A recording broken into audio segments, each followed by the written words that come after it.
Halo, saya Sabit Huraira, Svelte, atau yang kita eja dengan Svelte. Jadi, apa sih Svelte ini sebenarnya? Kalau kita lihat dari websitenya, dia punya kayak visi Cybernetically Enhanced Web Apps di sini ya, mengatakan. Dan di sini mereka jelasin kalau Svelte ini merupakan sebuah framework untuk user interface, yang dimana kalau kalian tahu dengan React dan Vue.js misalnya, yang udah terkenal banget sekarang. Nah, si Svelte ini sebenarnya sama lah 11-12 sama si React, Vue, atau AngularJS. Jadi kesamaan mereka adalah mereka sama-sama framework untuk membuat suatu UI dari halaman website kalian. Jadi framework untuk mempermudah, mempercantik, dan segala macam. Dan semuanya juga menggunakan bahasa core yang sama dalam frameworknya, yaitu menggunakan JavaScript.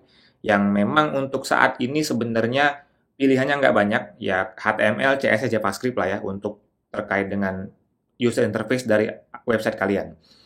Nah, jadi kalau udah sama kayak React atau Vue, yang udah booming banget dan udah terkenal banget, kenapa sih kita harus belajar Svelte? Jadi, menurut saya pribadi, Svelte ini merupakan suatu peluang yang mungkin akan booming juga di masa depan. Kalian terus terang nggak akan sulit menemukan orang-orang yang memuji Svelte ini. Mereka itu biasanya programmer, bahkan beberapa dari mereka mengaku kalau mereka tuh misalnya mereka programmer React, mereka programmer Vue.js, dan mereka mengakui bahwa Svelte lebih mereka sukai dengan segala kelebihannya. Jadi melihat dari situ kita ngerasa Svelte ini mungkin kedepannya bisa jadi booming atau bahkan bisa menjadi salah satu alternatif pilihan kita dalam mengembangkan sebuah UI website. Oke? Nah, di websitenya Svelte sendiri kita bisa menemukan ada 3 poin yang mereka tekankan banget di sini. Ya. Yang pertama itu ada write less code. Artinya kalian dengan Svelte akan menulis kode yang lebih sedikit. Oke. Kalau kode kalian banyak, artinya akan menimbulkan potensi bugs yang juga lebih besar. Oke. Kalau kode kalian semakin sedikit kode kalian, maka potensi bugs semakin sedikit juga. Namun yang akan lebih baik bila kode kalian sedikit, tapi aplikasi kalian bisa berjalan dengan efektif dan lebih baik. Artinya ukuran filenya ringan, bundling size-nya ringan, dan segala macam, sehingga aplikasi kalian menjadi efektif dan mudah untuk kalian maintain. Oke, itu yang pertama. Nah, yang kedua, dia mengatakan bahwa di Svelte itu no virtual DOM. Jadi virtual DOM itu merupakan dokumen objek model. Ini merupakan suatu cara dari si JavaScript misalnya untuk menangkap suatu elemen HTML gitu. Jadi JavaScript ini kan biasanya kerjaannya itu mengakses atau memanipulasi halaman HTML gitu ya, atau menangkap eventnya.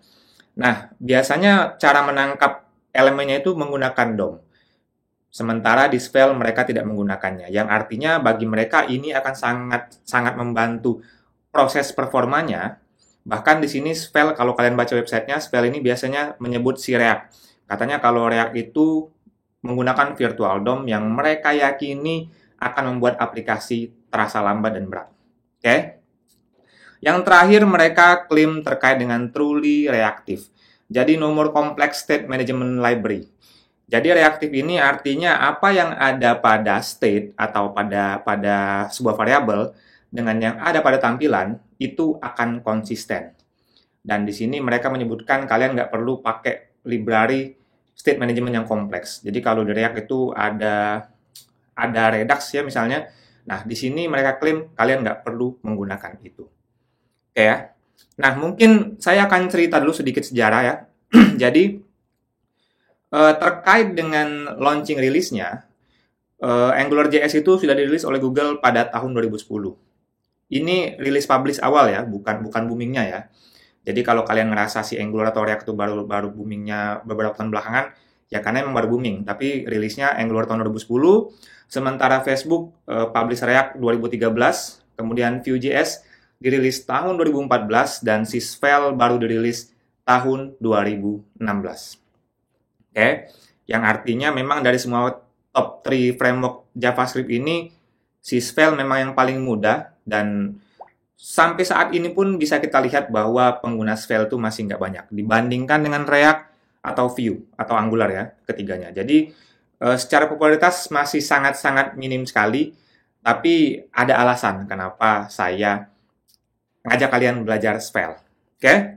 Nah, yang perlu kalian tahu, walaupun Svelte ini penggunanya belum semasif React dan Vue, Svelte ini pada tahun 2021, sorry. Nah, ini. Pada tahun 2021, Svelte ini terpilih sebagai the most loved framework yang dilakukan survei oleh Stack Overflow dan diisi oleh 66.000 responden, gitu ya. Dan mereka menempati peringkat 1 sebagai framework yang paling disukai dan dicintai oleh developer.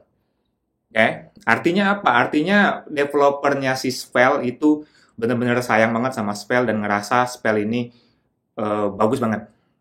Gitu ya. Sementara si React ada di posisi keempat, Vue 5, dan seterusnya. Oke.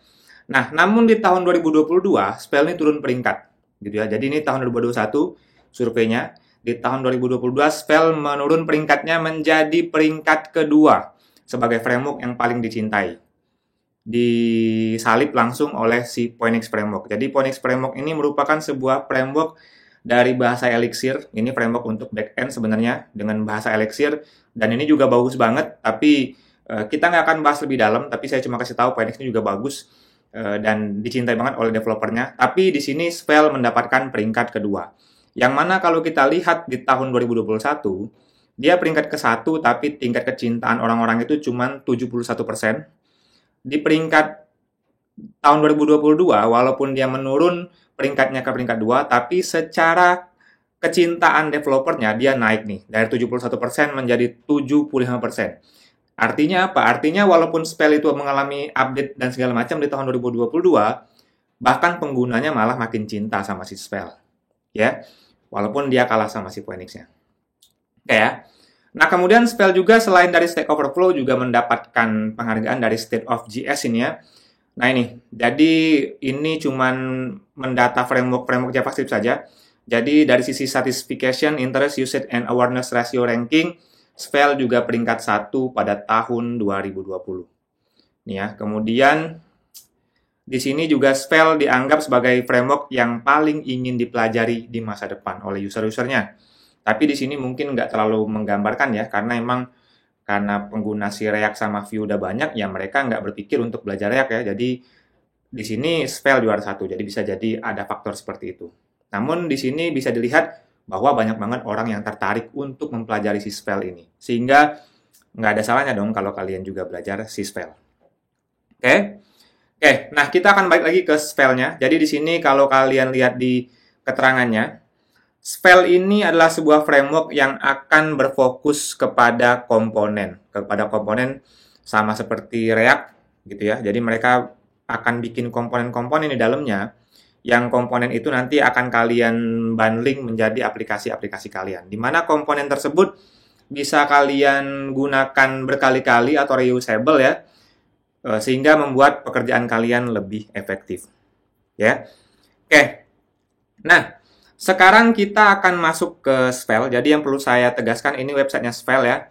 Kalian bisa lihat tutorial dan dokumentasinya di sini segala macam. Tapi yang perlu kalian tahu pertama kali, ini cara instalasi Svelte-nya. Dan proses instalasinya kita akan menggunakan yang namanya SvelteKit. Jadi saya buka ya di sini SvelteKit. Nih, kita googling SvelteKit. Nah, ini SvelteKit. Jadi SvelteKit ini semacam framework-nya Svelte gitu. Jadi kalau kalian mau bikin website dengan Svelte, nanti kita bisa pakai SvelteKit. Cuman di tutorial ini kita nggak akan terlalu banyak masuk ke dalam SvelteKit-nya. Oke? Nah, sekarang saya akan kasih alasan kenapa sih kalian perlu belajar Svelte. Ini alasan dari saya pribadi ya, yang tadi udah kebuka. Bagi saya pribadi, kenapa kita harus belajar Svelte? Yang pertama, performanya bagus. Gitu. Ini banyak yang klaim performanya bagus. Yang kedua, easy to learn. Mudah untuk dipelajari. Ini pernyataan saya pribadi ya. Saya nggak tahu saya lihat di website lain juga menyatakan hal yang sama sebenarnya. Kenapa dia mudah dipelajari? Karena nanti kalian lihat ya, skripnya dari Svelte itu sederhana. Jadi untuk pemula yang baru belajar JavaScript, baru udah ngerti JavaScript ya maksudnya, ini menurut saya pribadi nggak susah untuk memahaminya.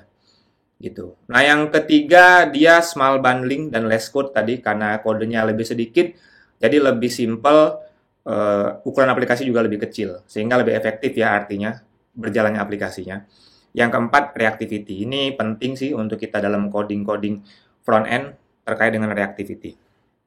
Oke, sementara kalau kekurangannya si Svelte ini bagi saya pribadi ya tadi ya kurang komunitas. Penggunanya memang belum banyak-banyak banget, tapi siapa tahu kita yang belajar di sini nantinya akan menjadi perintis-perintis yang mungkin akan mengembangkan komunitas si Svelte itu sendiri. Oke. Nah, yang terakhir saya mau kasih tahu dulu sebelum kalian lanjut video ini, jadi terus terang tutorial ini bukan untuk orang-orang yang pemula banget. Jadi kalau kalian mau belajar HTML dulu, atau kalian nggak ngerti CSS, kalian kayaknya harus belajar dulu nih HTML. Jadi kalau kalian mau ikutin tutorial Svelte ini, minimal kalian udah tahu dengan HTML, tahu CSS, tahu JavaScript, dan mungkin kalian minimal tahulah dengan framework-framework kayak React atau Vue. Minimal tahu konsep cara kerjanya gimana, sehingga nanti kalian akan mudah mengikuti Svelte. Oke? Nah, sekarang kita akan masuk ke materi instalasi.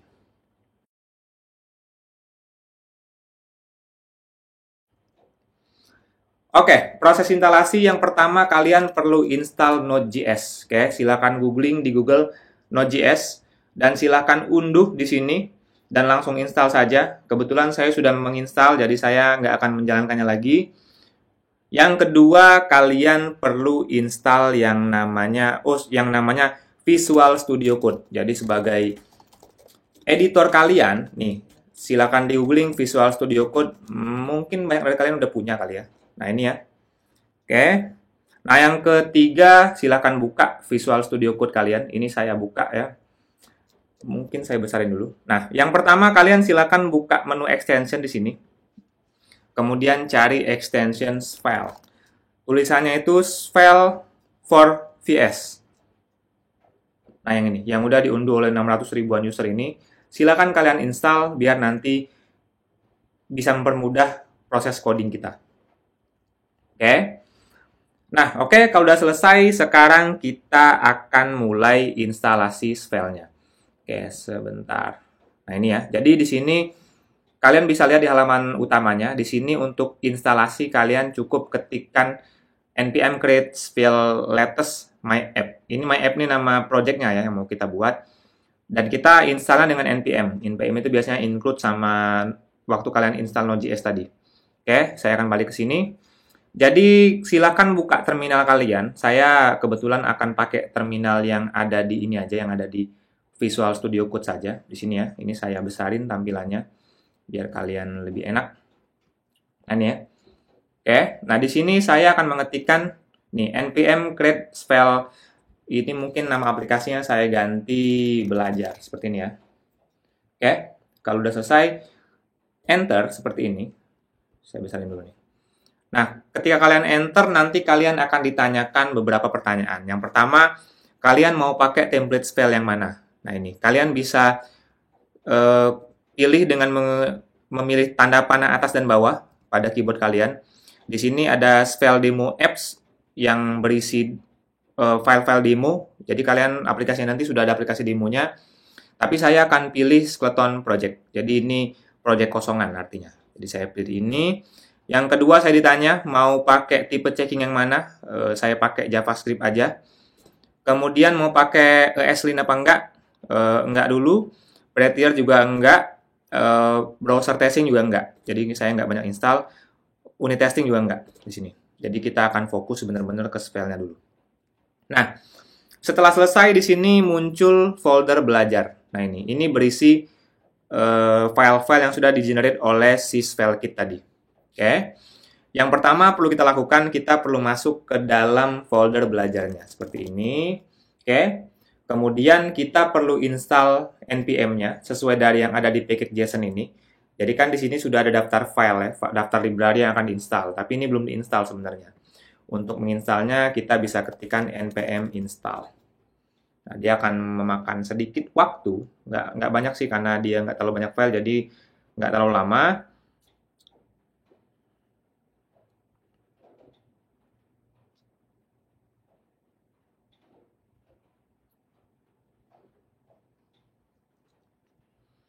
Nih, udah selesai ya, udah selesai. Jadi dia akan generate beberapa file di sini.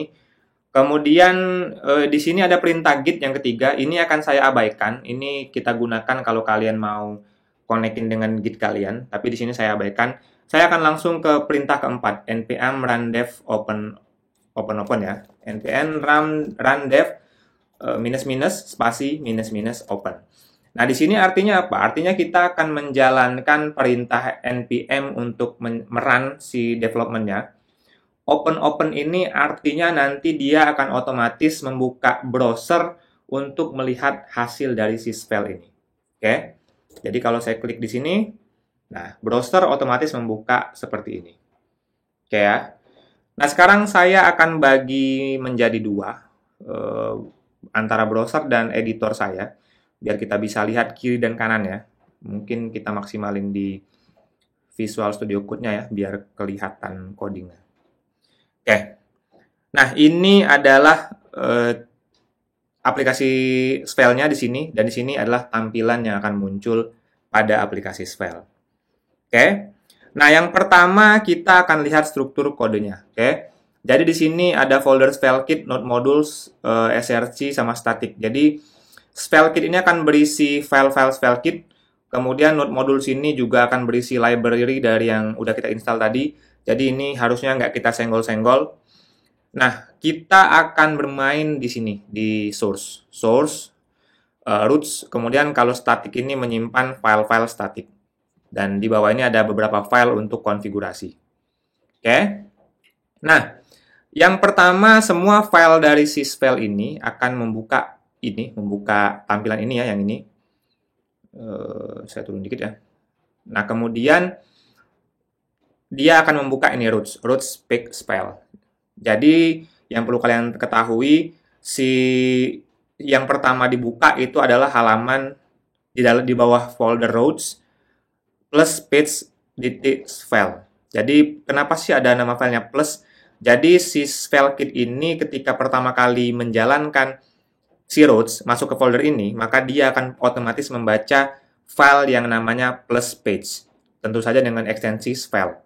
Jadi kalau kalian lihat nanti akan ada banyak file-file yang namanya plus page, itu gunanya untuk tahu kalau ini loh direktori utamanya, file utama dari direktori tersebut.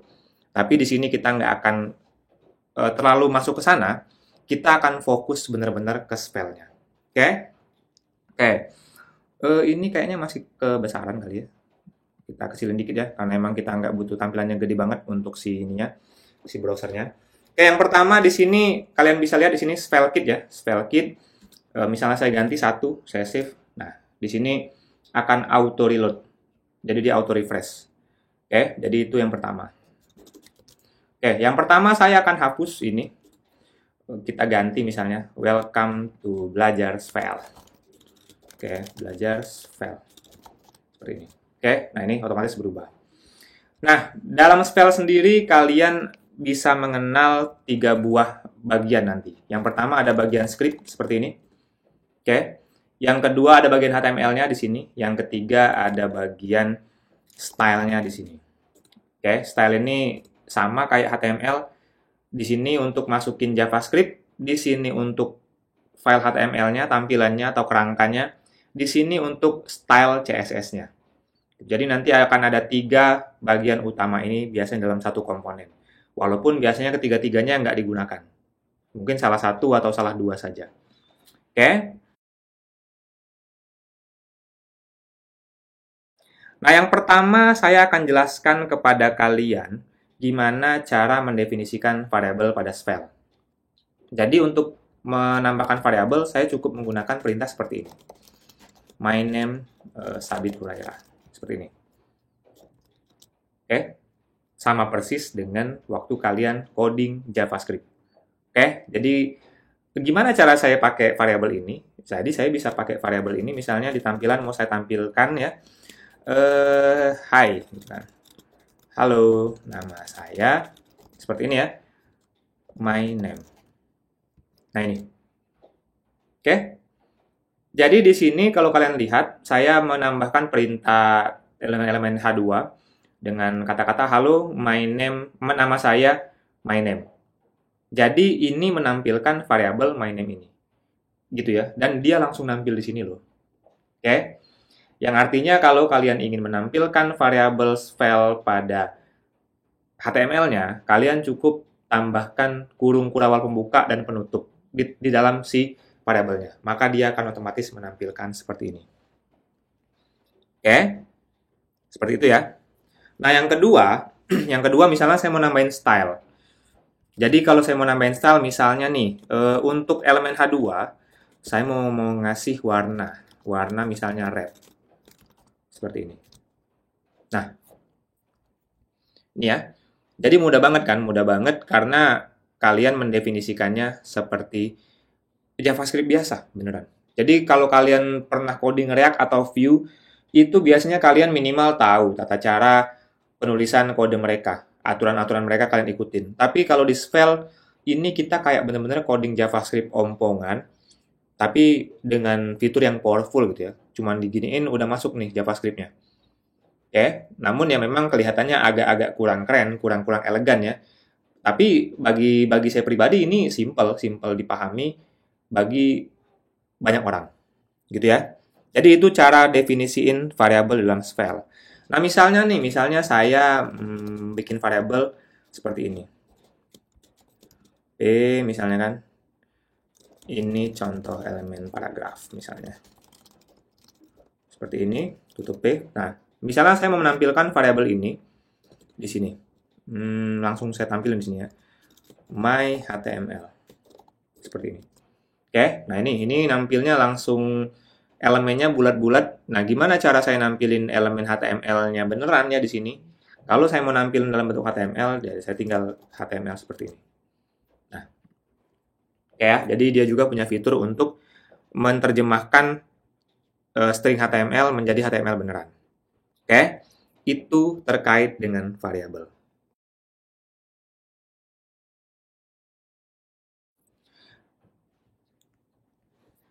Nah, sekarang kita akan masuk ke materi reactivity. Oke, jadi apa yang ada di atas ini, apa variabel apapun yang akan ada di atas ini, dan apa yang tampil pada halaman ini, dia akan sama persis.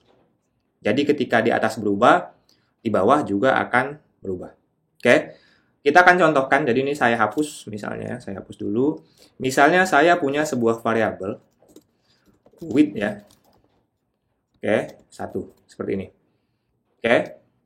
Nah, di sini saya akan menampilkan sebuah paragraf baru. Jadi width sama dengan width seperti ini ya.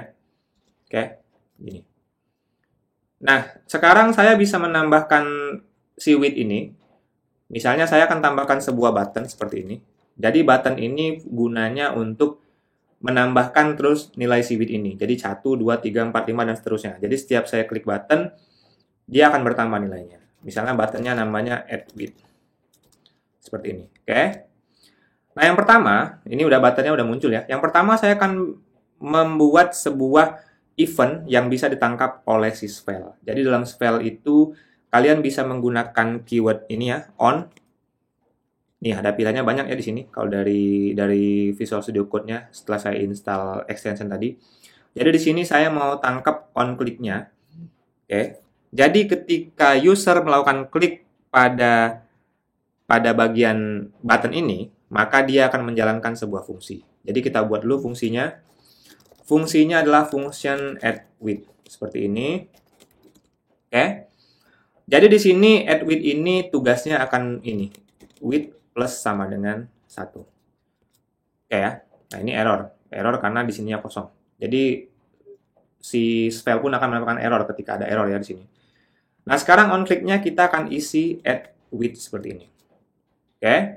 Udah hilang errornya. Sekarang kalau saya klik di sini, nih, kalian bisa lihat nilai width-nya bertambah terus. Saya gedein lagi kali ya. Nih ya, nilai width-nya bertambah terus. Artinya apa? Artinya ketika fungsi ini dijalankan, nilai width-nya kan berubah bertambah 1. Dan ketika dia bertambah 1 di sini pun akan ikut bertambah 1. Oke? Seperti itu ya. Nah, kemudian misalnya saya akan tambahkan lagi variabel height. Jadi, saya mau nambahin variabel panjang kali lebar ya. Panjang kali lebar. Jadi, ada fungsi untuk menambah height juga di sini. Seperti ini ya. Oke.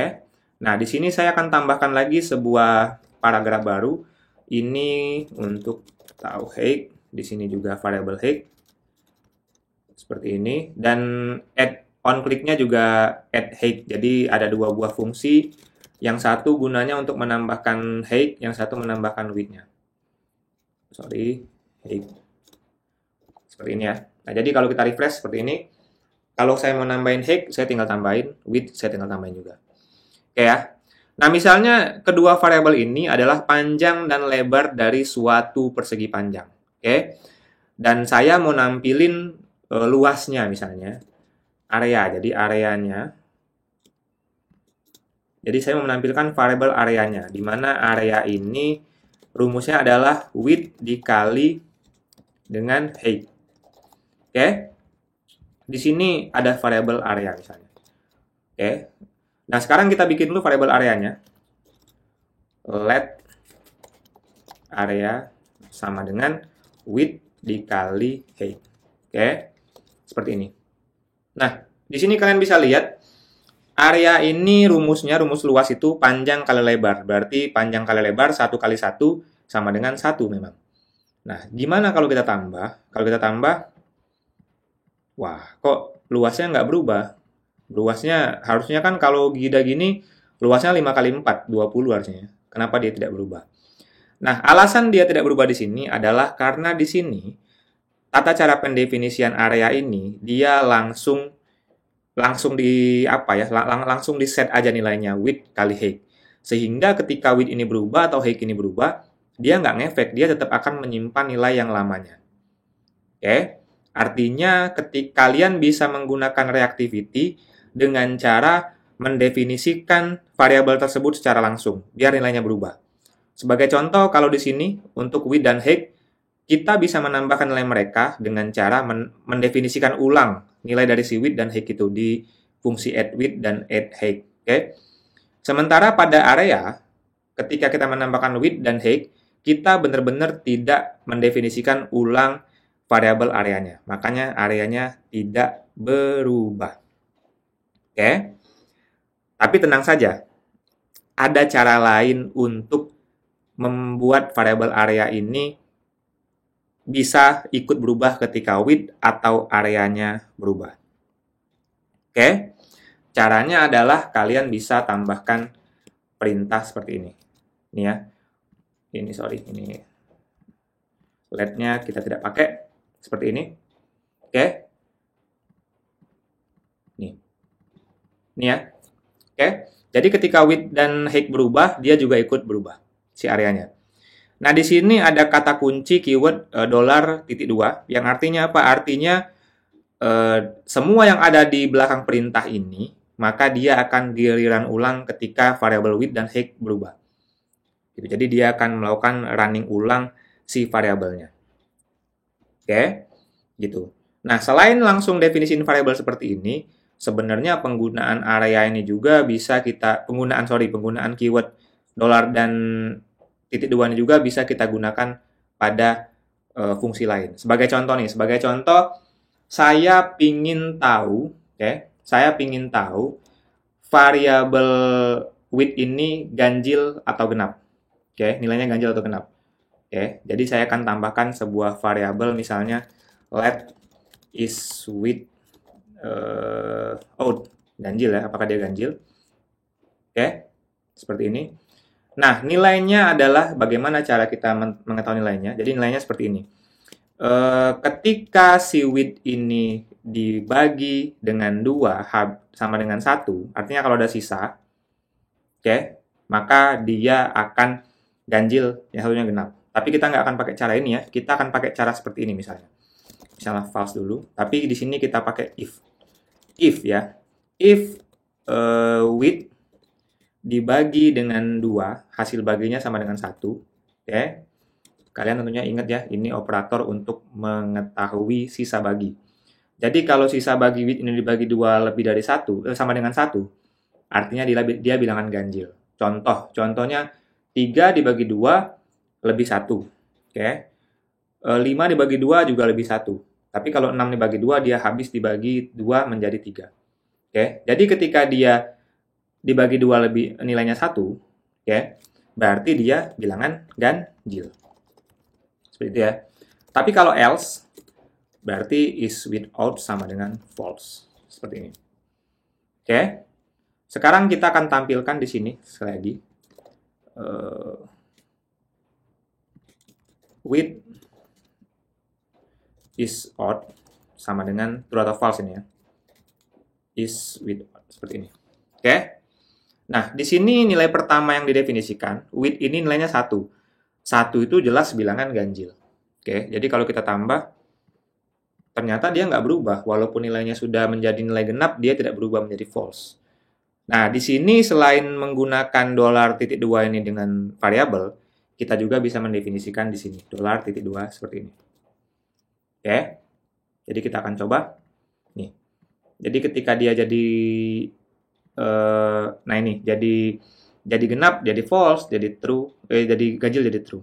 Oke, artinya apa? Artinya penggunaan $.2 ini bisa kita gunakan untuk memberitahukan kepada Svelte bahwa please rerun kumpulan baris kode ini kalau variabel yang ada di dalamnya berubah. Contohnya di sini ya. Kalau nilai with ini berubah, maka dia akan mererun kode ini. Gitu. Jadi penggunaan keyword $.2 ini untuk memberitahu si Svelte agar di rerun. Oke ya. Walaupun di sini kalau kalian lihat dia udah beda baris ya antara baris yang 1, 2, 3 ini, tapi si Svelte otomatis menangkap dalam satu perintah. Kan if ini kan satu statement, satu kumpulan statement ya. Jadi dia akan mengambil nilai if ini sampai ujungnya.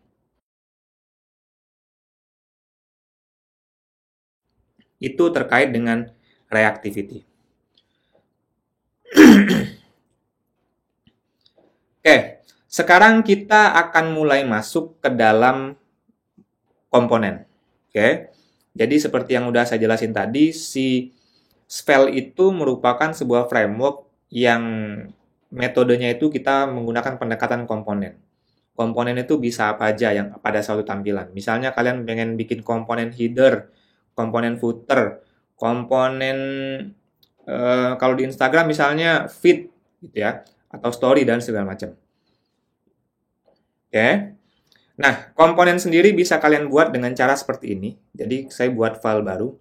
Misalnya, nama komponennya misalnya home.svelte. Seperti ini. Oke, jadi di sini kalian bisa lihat tata cara penulisannya. Gunakan awalan huruf besar dan gunakan ekstensi .svelte. Oke, enter. Jadi misalnya di sini saya langsung masukkan saja HTML-nya. Misalnya paragraf. Halo semuanya, selamat datang di tutorial Svelte. Seperti ini ya. Oke. Nah, komponen ini bisa kita gunakan pada halaman lain. Misalnya di sini saya akan panggil home ini pada halaman page Svelte. Oke. Jadi di sini yang pertama, saya harus import terlebih dahulu. Oke. Saya import terlebih dahulu. Siapa yang saya import? Saya importnya home from ini ya, .home.svelte. Oke. Ini otomatis di-generate dari si Visual Studio Code-nya tadi. Tapi kalian bisa ikutin ini saja kalau di editor kalian nggak otomatis. Oke. Jadi saya akan import dulu komponen home-nya ke dalam plus page.svelte. Ke file yang mau manggilnya ya. Nah, kemudian ini saya hide dulu kali. Nah, kemudian kalian bisa panggil komponen ini sebagai contoh. Ini saya kasih pembatas dulu ya, garis. Kita bisa panggil komponen ini dengan cara seperti ini. Nih.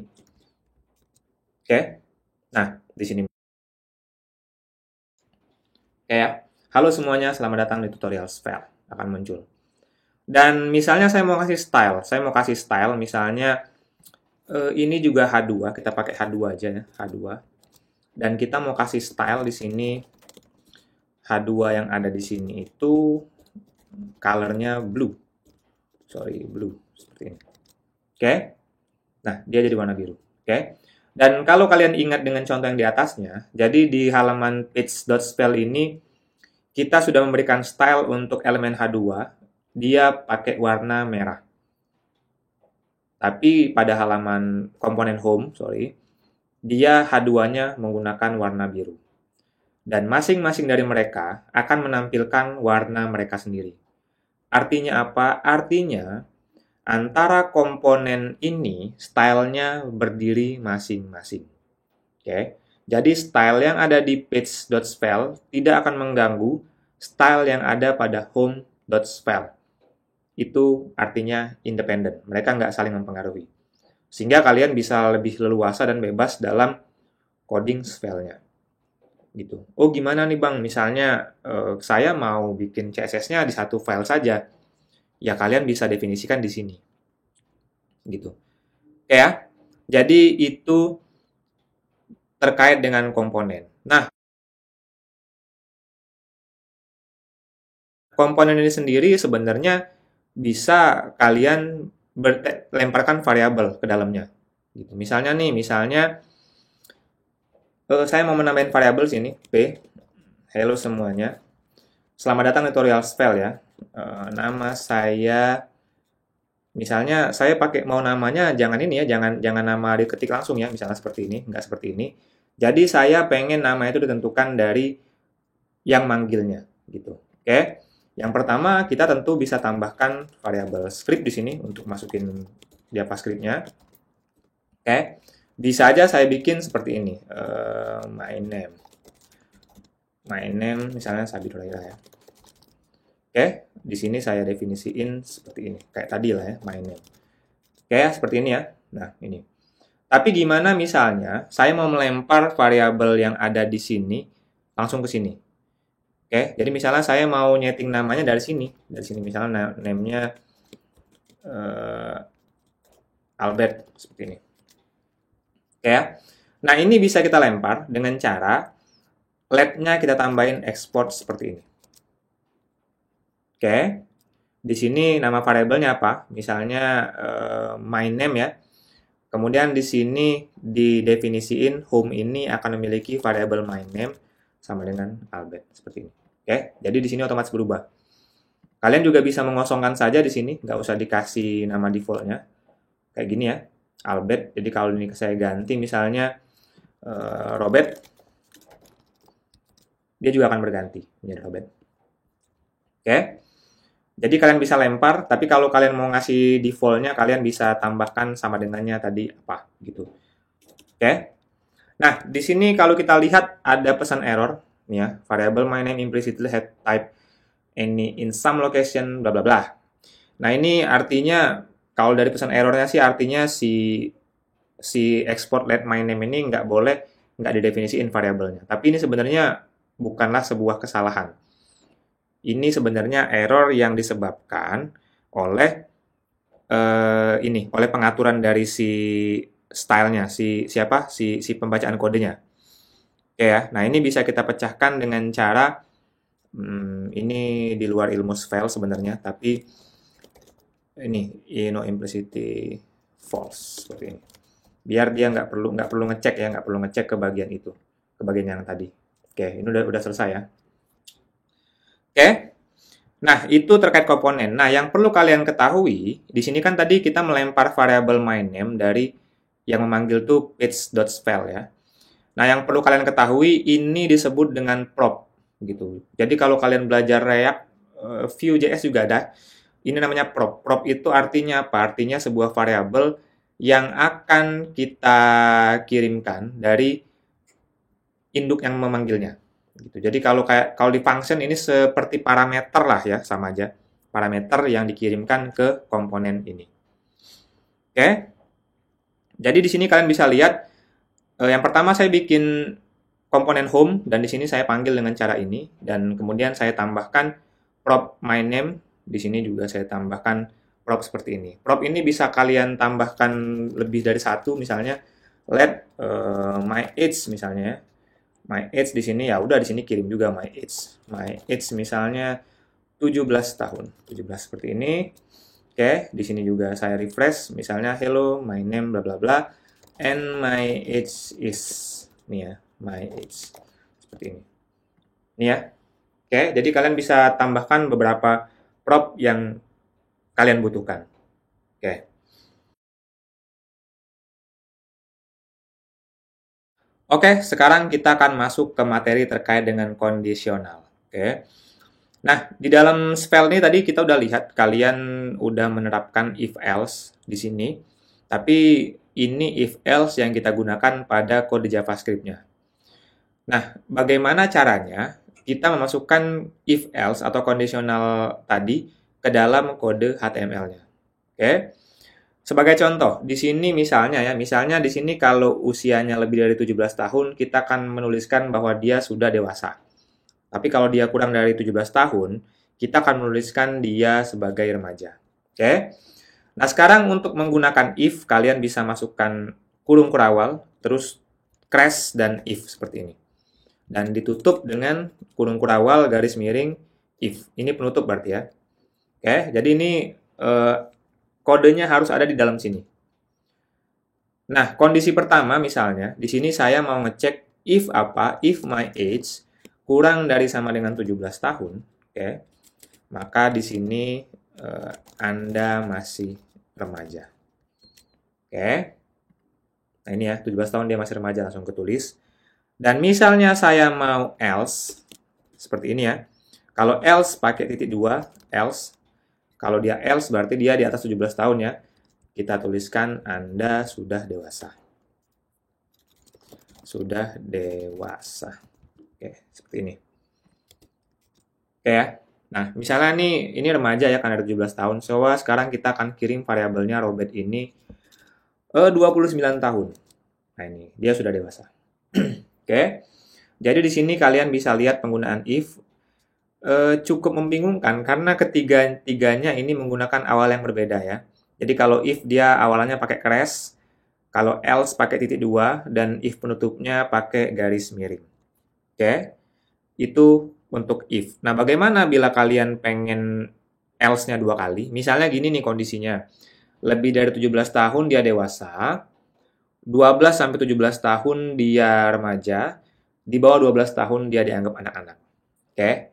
Yang pertama, kalau dia kurang dari 12 tahun, oke, Anda masih anak-anak. Oke ya. Kemudian kita akan buat sebuah kondisi lagi, else, tapi else-nya else if, kita pakai titik 2, else if seperti ini. Oke. Else if apa di sini? Else if my age lebih besar dari 12 tahun ya. Dan my age kurang dari sama dengan 17 tahun. Nah, ini ya. Jadi kalau usianya di tengah-tengah, dia 12 sampai 17 tahun, dia kita anggap sebagai remaja. Gini ya. Oke. Nah, ini umur 29 dia dianggap memang dewasa ya. Coba kita ganti usianya menjadi 9 tahun. Nah, dia masih anak-anak. Coba kita ganti menjadi 14 tahun. Dia masih remaja. Oke ya. Jadi itulah tata cara untuk menambahkan if pada tampilannya gitu. Jadi ini bukan pada JavaScript-nya ya, pada tampilannya.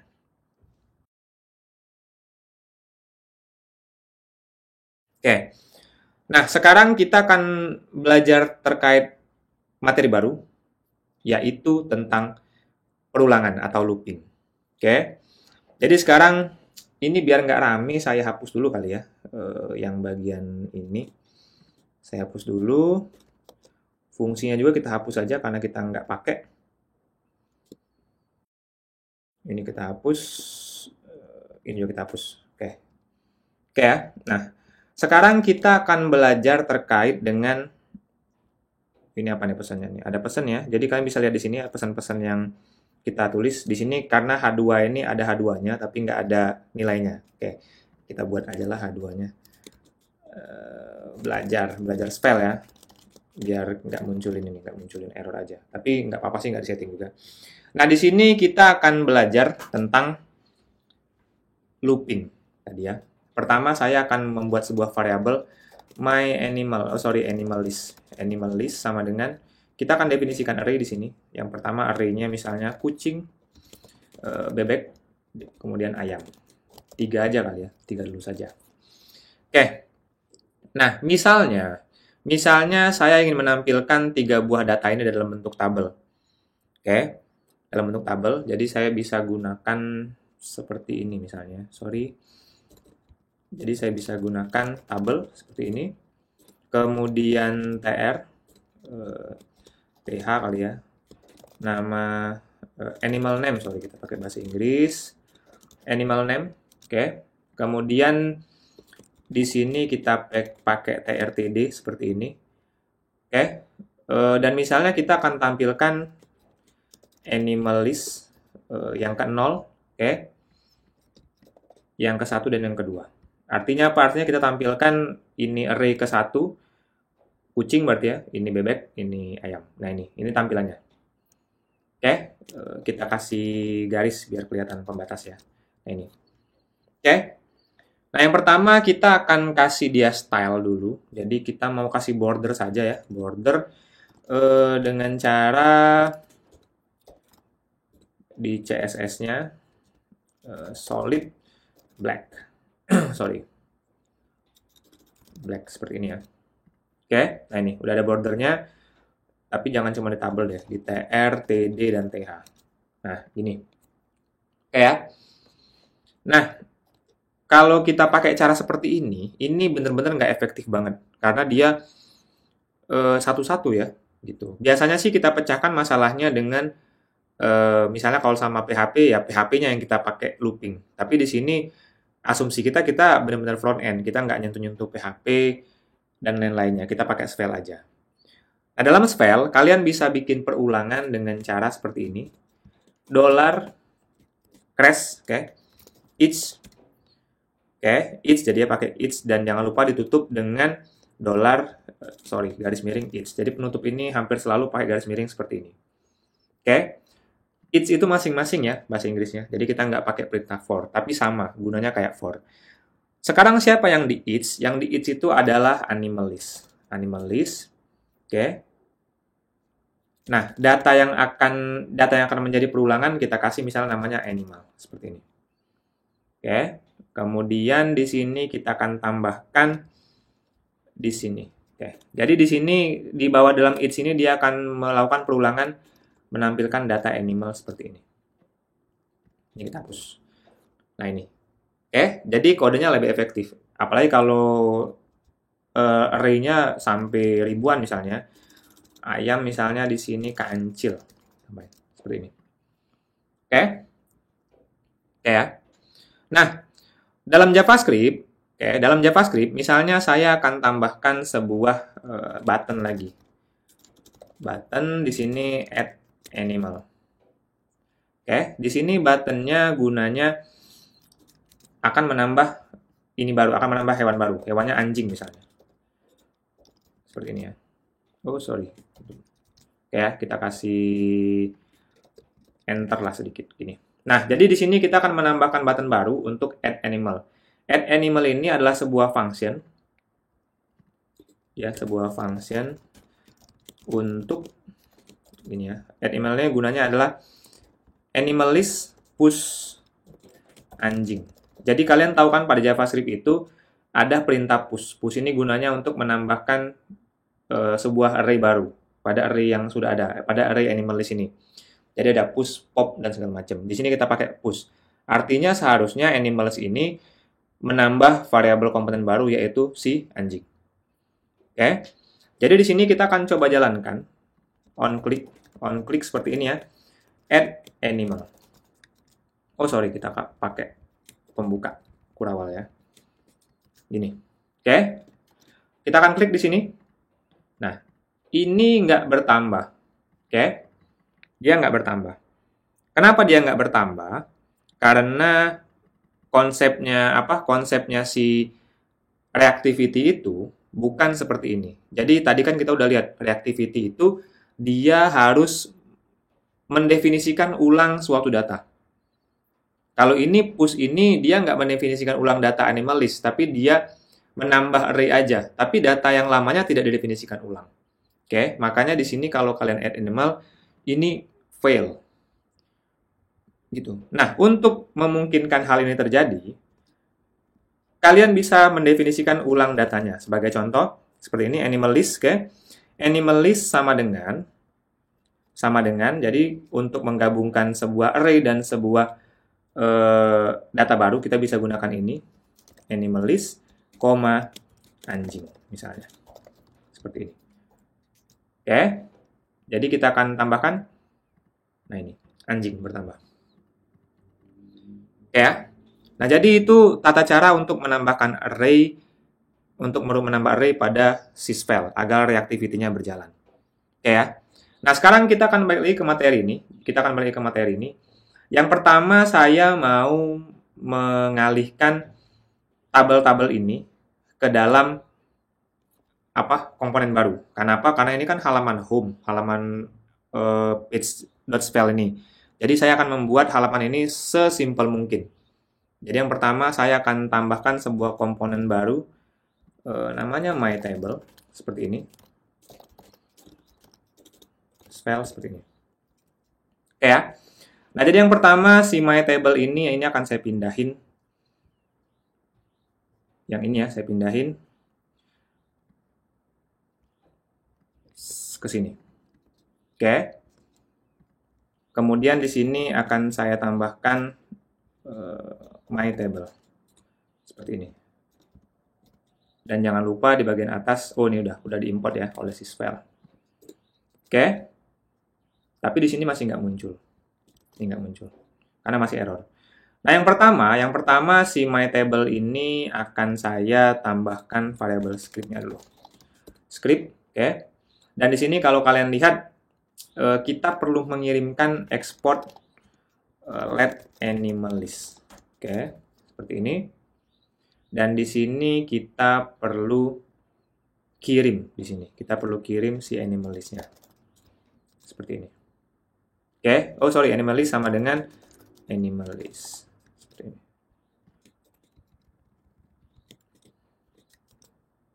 Nah, ini masih error ya. Jadi di sini ada myTable yang pertama. Di sini kita akan kirim animal list seperti ini. Tapi di sini masih ada error karena function add animal ini ada di sini. Harusnya add animal ini kita pindahin ke sini.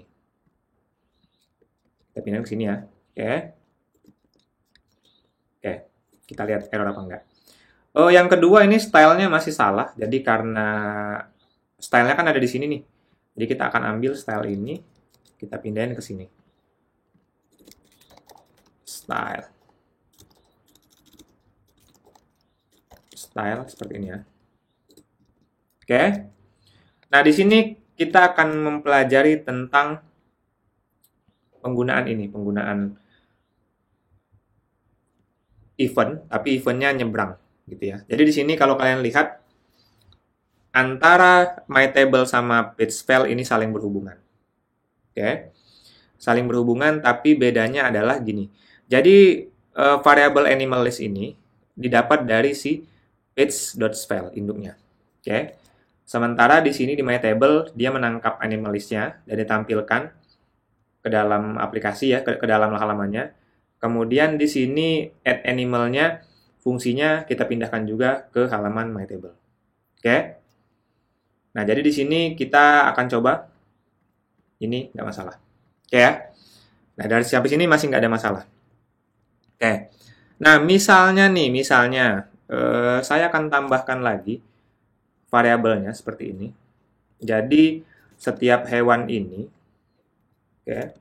setiap hewan ini akan mempunyai objek. Pertama name-nya kucing. Kemudian sound-nya misalnya meow.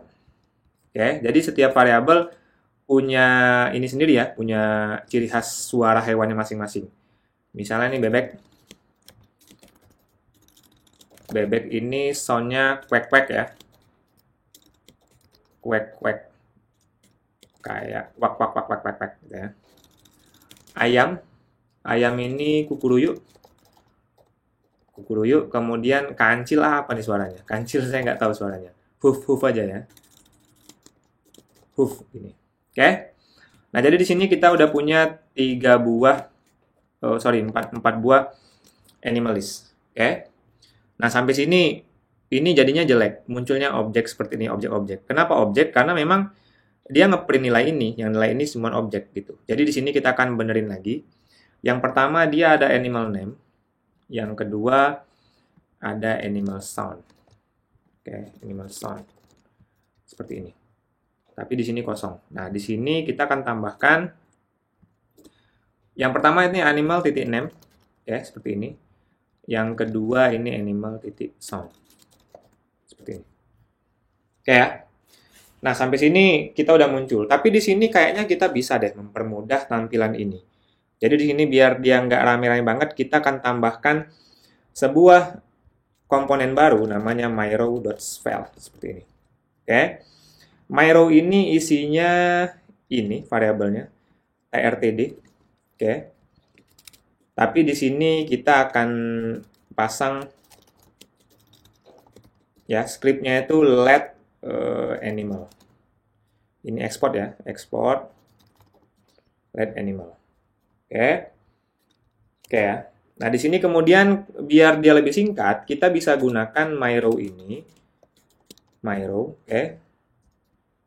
Seperti ini. Dan jangan lupa di sini kalian definisiin myrow spellnya. Import ya. Nah, di sini kita akan melempar variabel myrow propnya. Propnya ini animal. Jadi propnya animal sama dengan ya animal ini berarti ya. Variabel animal. Nah, jadi seperti ini. Oke. Jadi dia lebih singkat. Tadinya yang harusnya 3 baris menjadi 1 baris saja, karena 3 barisnya kita pindahkan ke sini. Oke. Bayangkan kalau dia 10 baris segala macam, kita pindah di sini juga nggak masalah gitu ya. Nah, sekarang kalau kalian lihat di sini tampilannya juga berubah, karena garisnya hilang bordernya di tengah-tengah sini sama di antar ini. Kenapa dia hilang? Karena memang myrow ini sudah pindah ke sini, dan di sini nggak punya style. TRTD-nya nggak punya style. Jadi kita akan copy paste. Di sini TD-nya nggak perlu lagi style sebenarnya. Karena di sini nggak ada penggunaan elemen TD. Jadi si komponennya juga kita copy ke sini. Oke, nah ini taruh di sini. Jadi di sini ada TR dan TD. Oke, nah seperti ini. Baru dia muncul. Oke ya. Oke. Nah, sekarang bagaimana caranya misalnya saya pengen menambahkan sebuah aksi lagi. Misalnya di sini ada kolom aksi, oke. Dan di sini di setiap tombol ini akan ada button hapus. Seperti ini. Hapus misalnya. Oke. Nah, ketika saya ngeklik hapus ini, maka otomatis si kucing hilang, atau bebek hilang, atau ayam dan lain-lainnya hilang. Oke, gimana caranya? Yang pertama, kita akan delete aja ya. Nah, bagaimana caranya? Yang pertama kita akan mempelajari terkait komponen, terkait event ya. Jadi tadi kita udah belajar terkait dengan event. Kalau event itu kita bisa pakai on click seperti ini ya. Mana tadi? Di sini. Nih, on click dia langsung add animal. Ini bisa pakai event. Oke. Atau event itu juga bisa kalian langsungin aja sebenarnya. Langsungin aja contohnya seperti ini. Contohnya kalian bisa menggunakan yang namanya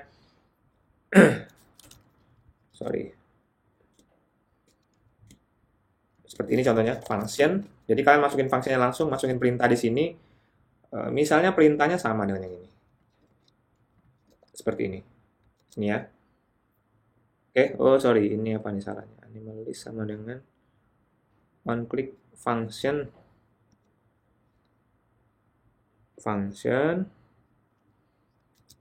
Oh, ini tabel close. Oh, tabelnya nggak ada not open ya. Nih, di tabelnya ini salah. Yang ini salah. Oke ya, ini functionnya. Jadi functionnya ini saya masukin inline di sini. Inline itu artinya penulisan function langsung masuk ke dalam baris on click-nya. Oke, ini sama aja. Tapi ya tadi undefined ya, karena emang yang ditambahin anjing bukan objek di sini. Oke. Nah, jadi itu tata cara penambahan dari si function. Oke. Dan kalau kalian lihat di sini, misalnya ini ditambahin jangan anjing ya. Di sini nambahinnya name anjing. Terus sound guk gini ya. Oke.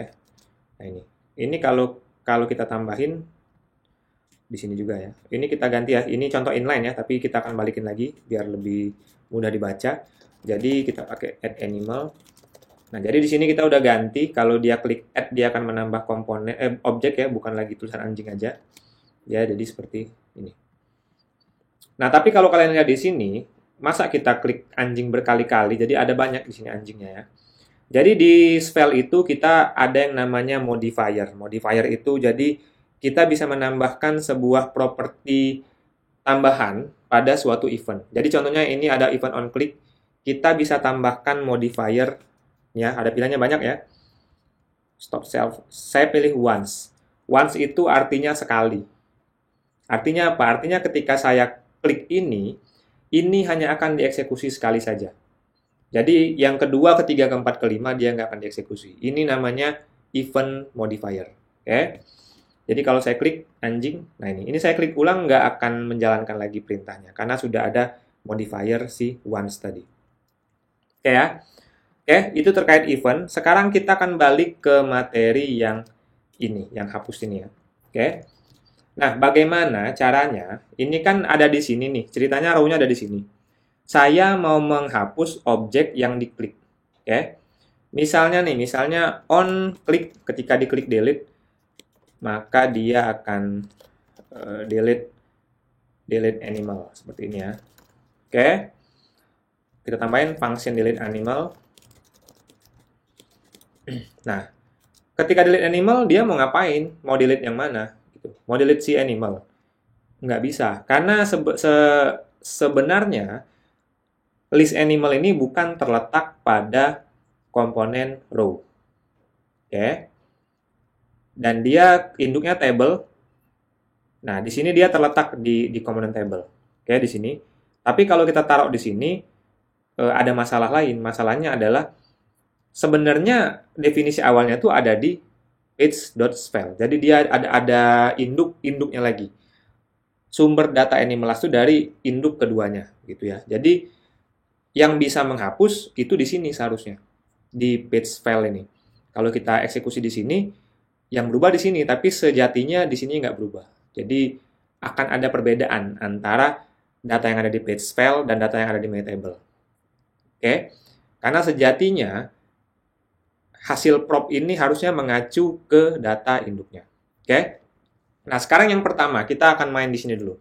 Gimana caranya kita bisa mengakses data yang ada di induknya dari myrow? Oke. Jadi yang pertama yang perlu kita tambahkan, kita perlu menambahkan sebuah import baru. Import ini ya. Importnya apa? Importnya create event. Ini ya, create event dispatcher. Seperti ini. Oke. From file. Seperti ini. Oke. Yang kedua, kita akan definisikan const dispatch. Ini jadi gunanya untuk kita membuat sebuah dispatch yang bisa dibaca dari komponen induknya. Oke, jadi kita akan definisikan constant di sini create event dispatcher. Oke. Kemudian fungsi delete animal ini, delete animal yang ini. Oke. Kita akan tambahkan seperti ini. Jadi di sini dispatch. Oke. Dispatch-nya misalnya di sini delete. Sorry, di sini kita ganti delete me aja ya. Maksudnya delete dia sendiri. Delete me. Di sini dispatch-nya kita kirim delete animal. Jadi yang akan dibaca itu dispatch dari delete animal. Oke. Kemudian variabel yang dikirim itu adalah name-nya kali ya. Yang name-nya itu sesuai dengan animal titik name seperti ini. Oke. Jadi dia akan mengirim dispatch dengan judul delete animal, yang mana yang akan ditangkap itu merupakan variabel name, nama variabelnya name, yang diambil dari animal titik name-nya. Oke. Oke ya. Nah, jadi di sini delete me, ini menjalankan perintah ini. Oke, yang pertama kita akan masuk ke mytable dulu. Tadi udah kita jelasin kalau sebenarnya di mytable ini sejatinya bukan di sini datanya, data dari si animal list tadi. Jadi di sini sebenarnya numpang lewat saja. Oke. Numpang lewat saja yang ada di sini. Gitu ya. Oke, nah sekarang kita akan mendefinisikan bagaimana caranya bikin dia numpang lewat di sini. Oke, nah jadi tadi dari row sini kita akan masuk ke sini ya, ke my table. Jadi karena si my row ini akan nyebrang ke page file, tapi masalahnya my row ini induk langsungnya itu my table. Oke. Jadi di my table ini sendiri kita harus definisikan dulu si dispatch-nya ini biar ngelewatin my table baru nanti ke page.style. Oke. Jadi di my table ini sebenarnya nggak terlalu ribet.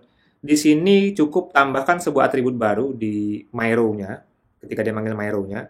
Di sini kita tambahkan atribut on delete animal. Oke.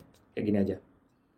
Cuman itu aja. Jadi biar kita tahu ini punya properti delete animal. Oke. Nah dari sini baru kita naik ke tahapan .page.style. Oke. Di sini baru kita akan menambahkan juga fungsi untuk menangkap dispatch-nya. Oke. Jadi di my table-nya di sini kita tambahkan juga on delete animal. Oke ya, jadi sama nambahnya, tapi di sini kita akan masukkan sebuah fungsi yang akan dieksekusi ketika animal itu di-delete. Oke, jadi di sini kita akan menambahkan sebuah function lagi. Function misalnya handle delete animal. Oke, seperti ini. Oke ya, jadi di sini kita akan delete animal ini akan memanggil fungsi handle delete animal. Oke, jadi ini akan menjalankan fungsi yang ada di sini. Oke, di sini kita akan tambahkan event. Oke, dan kemudian di sini kita akan menambahkan. Jadi kita akan coba cetak dulu deh alert-nya ya. Cetak alert-nya seperti ini. Alert, misalnya kita mau nyetak alert event. Oke, event detail titik. Nah, detail ini akan menampilkan data yang dikirimkan. Di sini ada titik name ya. Name, jadi titik name. Kita coba seperti ini. Kita tes dulu. Nah ini, bebek ya, muncul bebek, kucing, ayam. Oke.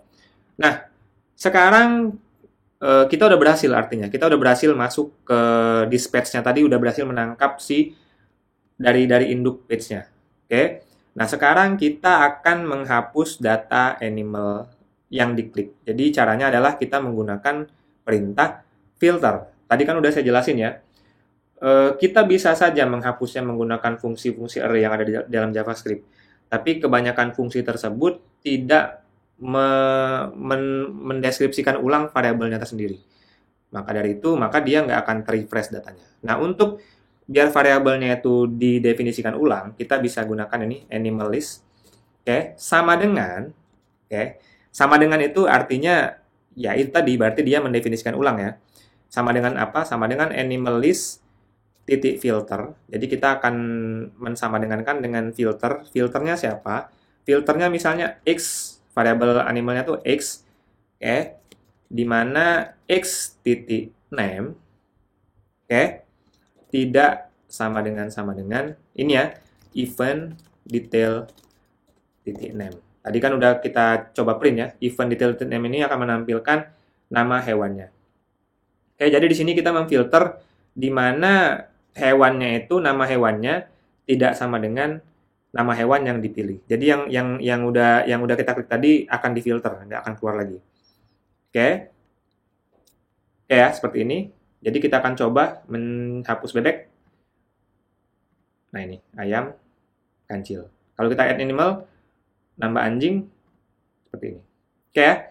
Nah jadi itulah tata cara untuk melakukan event pada Svelte, di mana eventnya mungkin menyeberang-nyebrang antar si ini ya, antar si komponen. Oke, itu untuk event. Nah, yang terakhir yang akan saya sampaikan terkait dengan, ini saya binding, binding. Jadi dari tadi kita bermain-main dengan data yang satu arah bisa dibilangnya. Satu arah itu artinya kita main-mainin JavaScript-nya, di ini tinggal nerima aja. Jadi apa yang ada di JavaScript akan tergambarkan pada tampilan HTML-nya.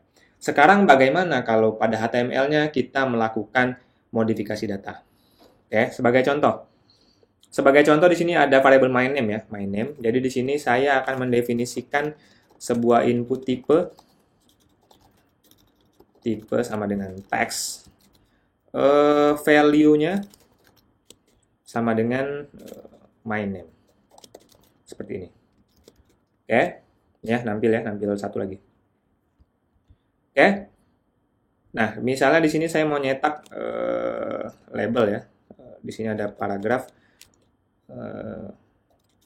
nama saya adalah my name. Oke. Nah, seharusnya ketik apa yang ada di sini dengan yang ada di sini sama. Ini kan bisa diketik, di sini nggak bisa diketik. Tapi ketika saya merubah ketikan ini sama yang ada di sini harusnya berubah, harusnya sama. Sebagai contoh, saya hapus. Nah, sabitnya saya hapus hurairannya, tapi di sini ternyata tidak mengupdate. Oke. Nah, di dalam si spell kita bisa membuat apa yang ada di sini dan apa yang ada di sini itu terhubung. Artinya HTML bisa mempengaruhi variabel yang ada pada JavaScript. Oke, dengan cara menggunakan kata kunci bind.value seperti ini. Oke, jadi ketika saya rubah di sini, nah, variabel yang ada di JavaScript itu akan berubah, yang otomatis akan merubah yang tampil pada label manapun yang menggunakan variabel tersebut. Oke ya. Nah, itu terkait dengan si bind, dan dalam bind sendiri kalian sebenarnya bisa menggunakan banyak hal ya. Misalnya kalian gunakan pada checkbox, pada radio button, dan segala macam. Ada banyak jenisnya sebenarnya dalam bind yang bisa kalian pelajari. Oke, itu materi terkait dengan Svelte. Dasar banget ya sebenarnya. Nanti mungkin kalau ada waktu saya akan bikin tutorial terkait dengan SvelteKit, di mana nanti kita akan bikin langsung sebuah aplikasi front end, tapi tampilannya mungkin nggak usah keren-keren banget dulu. Yang penting kita akan pelajari terkait dengan fungsionalitasnya, bagaimana mereka mengkonsumsi API dan segala macam, bla bla bla dan segala macamnya. Oke, sekian dari saya. Semoga kalian tertarik belajar Svelte. Terima kasih. Kalau kalian ada bingung, silakan tanyakan pada kolom komentar. Terima kasih. Sampai jumpa.